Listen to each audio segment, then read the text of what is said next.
ఎన్ని శ్రమలు ఎదురైనా పర్వాలేదు నా జీవితంలో, ఎన్ని కష్టాలు ఎదురైపోయినా పర్వాలేదు నా బ్రతుకులో, ఏది ఏమైపోయినా పర్వాలేదు. కానీ నేను మాత్రం పాపంతో రాజీ పడే జీవితాన్ని మాత్రం నేను బ్రతకను, నేను గడపను. నా బ్రతుకులో, నా బోధలో, నా చూపులో, నా నడక పడక అన్నిటిలో నిజాయితీగా నేను నిలబడతా.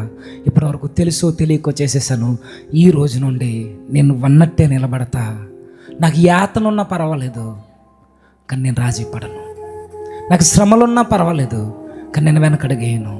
నా జీవితం ఏమైపోయినా పర్లేదు, నన్ను నా స్నేహితులు తిట్టుకున్నా పర్లేదు, నా సంఘం నన్ను వెలేసినా పర్వాలేదు, నా కుటుంబం కాదనుకున్నా పర్వాలేదు, నువ్వు నాతో ఉండాలి.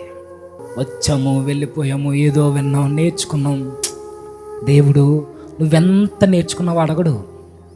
నువ్వు నేర్చుకున్న దానిలో నీ జీవితంలో ఎంత ఆచరించో ఇది అడుగుతాడు.